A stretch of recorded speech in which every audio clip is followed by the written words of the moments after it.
बिस्मिल्लाहिर्रहमानिर्रहीम। अस्सलाम वालेकुम। हम आपको आगाह करते हैं एक और इन्फॉर्मेशन से कि जो आपके लिए हेल्पफुल होगी, और वजारत ने इसका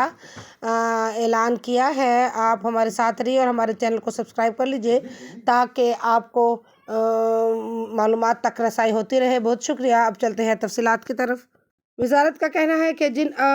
खुश नसीबों की एप्लीकेशंस मंजूर हो चुकी हैं और जो प्राइवेट हज स्कीम के तहत भी जाने की प्लानिंग कर रहे हैं, उनके लिए ज़रूरी है कि वो अपनी हज तैयारी का आगाज़ कर दें, और इसके लिए उन्होंने तरीक़ाकार भी वज़ा किया है। हुज्जाज कराम आम तौर पर बाकी तमाम तैयारियां कर लेते हैं, पैसों के अरेंजमेंट, सामान की आने जाने की, लेकिन जो अहम तैयारी हज की अदायगी के मनासिक के हवाले से और अपनी ज़ाती जो है मुशक्क़त के हवाले से वो नहीं करते। तो इस मरतबा उन्होंने कहा है कि आप सफ़र हज की भरपूर तैयारी करें, रोज़ाना हल्की फुल्की वर्जिश करें, हर वक्त बावूज़ी रहने की आदत अपनाएं, वॉक करें, कम से कम 5 किलोमीटर तक वॉक करें। ये ऐसी आदत है जिनका जिक्र उन्होंने किया है ताकि जब हज की अदायगी का लम्हात आएँ तो आपको प्रॉब्लम्स ना हो। नंगे पैर चलने की आदत डालें, घर और मस्जिद में भी नंगे पैर चलें, खाना मुनासिब खाने की आदत डालें, चुप रहने की और कम बातें करें, मोबाइल पर वक्त ज़ाया ना करने की आदत डालें, ज़्यादा देर ज़मीन पर बैठने की आदत अपनाएं, बग़ैर टेक लगाए बैठने की आदत अपनाएं, धूप में चलने की आदत डालें, ज़्यादा देर खड़े रहने की आदत डालें, ज़्यादा देर कुरान पाक पढ़ने की आदत अपनाएं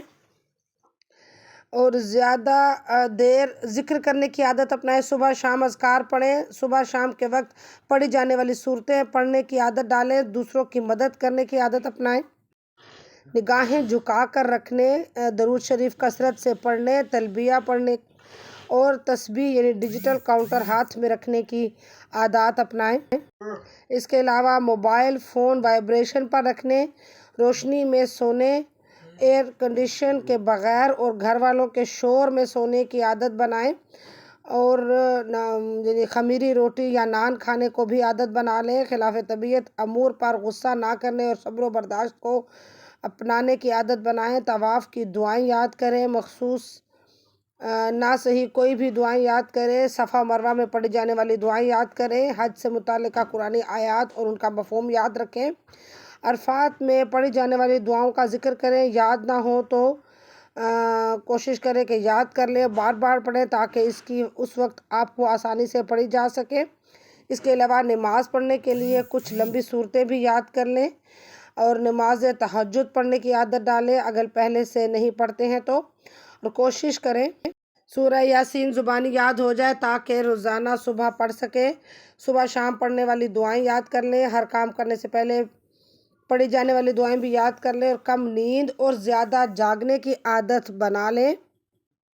इसके अलावा हवाई चप्पल या एहराम सैंडल जो पहने जाते हैं उनको घर में पहनने और चलने की उससे आदत बनाएं। कमोड वाशरूम इस्तेमाल करने की आदत बनाएं, यानी कि फ़्लश के अलावा जहां कमोड वाशरूम है उसको इस्तेमाल करने का तरीका सीखें। इससे बहुत मसाइल हुए थे, आप उसकी आदत बनाएं। स्मार्टफोन का इस्तेमाल अच्छी तरह से सीख लें, थोड़ी देर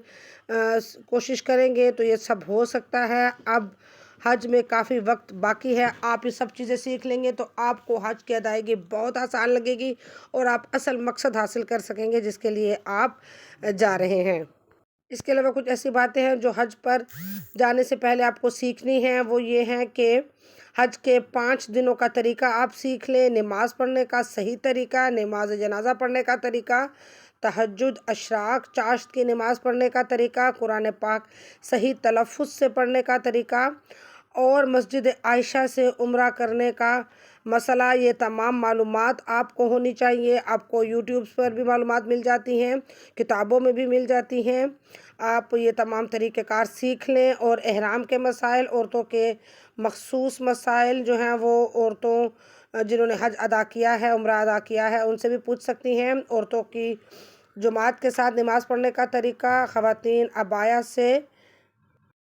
یعنی عبایا پہنے ہوئے چہل قدمی کی عادت ڈال لیں، یعنی گھر میں یہ ساری پریکٹسز کر لیں۔ اللہ پاک ہم سب کو بار بار حج اور عمرے کی سعادت نصیب فرمائے اور صحیح طریقے سے اور آسان انداز میں کرنے کی عادت کرنے کی توفیق عطا فرمائے۔ اس کے لیے ضروری ہے کہ آپ ابھی سے، کیونکہ باقی بہت سارے مراحل طے ہو گئے ہیں، بس اب تھوڑا سا کام باقی ہے جو انتظامی امور ہیں، آپ خود اپنے طور پر اپنے حج کی تیاری کا آغاز کر لیں، کیونکہ بہت سارے پچھلی دفعہ بھی مسائل ہوئے تھے، بہت سارے لوگوں کے پاؤں میں چھالے پڑ گئے تھے، کیونکہ ان کو گھر میں یہاں اپنے ملک میں پیدل چلنے کی عادت نہیں تھی، جوتوں کے بغیر چلنے کی عادت نہیں تھی، زیادہ جاگنے کی عادت نہیں تھی، اذکار کی عادت نہیں تھی، تو پھر بہت سارے مسائل ہوئے، اور اس میں یہ پھر ہوتا ہے کہ آپ یا آپ کے ساتھ جانے والے دوسرے افراد جو ہیں وہ حج کی جو باقاعدہ ادائیگی ہے اس میں ان کو مسائل آ جاتے ہیں، وہ آپ کی خدمت میں لگ جاتے ہیں، آپ کی تکلیف کو ٹھیک کرنے میں یا بیماری کو حل کرنے میں اس کا مسئلہ شروع ہو جاتے ہیں، لہٰذا آپ اور آپ کے جاننے والے تمام کو حج کی ادائیگی میں آسانی ہو۔ اللہ تعالیٰ بہت آسان کرتا ہے، وہ تو اللہ تعالیٰ کی ذات کرتی ہے، لیکن اپنے طور پر بھی آپ کو یہ تیاری کر لینی چاہیے۔ اس کے علاوہ جو باقی تیاری ابھی آپ کی رہتی ہے وہ یہ ہے کہ درخواست کی کامیابی کے بعد آپ نے ابھی رجسٹریشن پاک حج ایپ پہ کروانی ہے، وہ یقیناً آپ نے کروا لی ہوگی۔ اس کے بعد اب آپ نے بائیو میٹرک کروانی ہے اور پھر پاسپورٹ جمع کروانا ہے، جیسے جیسے گورنمنٹ ہدایت کرتی رہے آپ نے اس پر عمل درآمد کرنا ہے، اس سے پہلے کرنے کی کوشش نہ کیجیے۔ اور پھر آپ کو تربیت دی جائے گی، حاجی کیمپس کے اندر آپ کو بلایا جائے گا تربیت کے لیے، پھر فلائٹ شیڈول ہوگا کہ آپ کی فلائٹس کب ہے، پھر آپ کو حاجی کیمپس میں بلا کے ویکسین اور ادویات کی پیکنگ ہوگی، وہ ادویات کے جو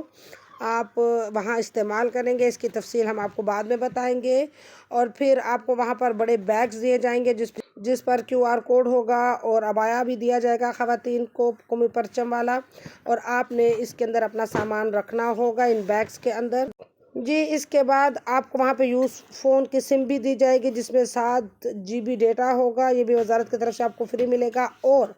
وہاں پر ہی یعنی جانے سے آپ 24 گھنٹے قبل،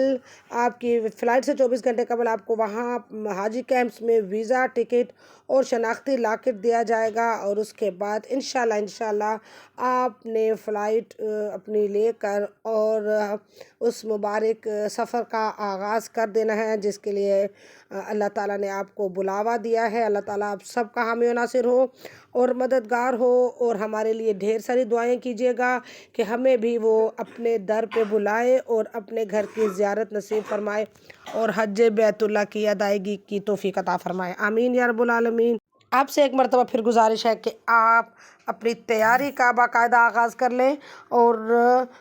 جو حج کی ادائیگی کی تیاری ہے اس کا آغاز کر لیں، تمام معلومات حاصل کر لیں تاکہ اس وقت آپ کو معلومات حاصل کرنے کے بجائے پریکٹیکل یعنی عملی طور پر حج کی ادائیگی میں آسانی ہو۔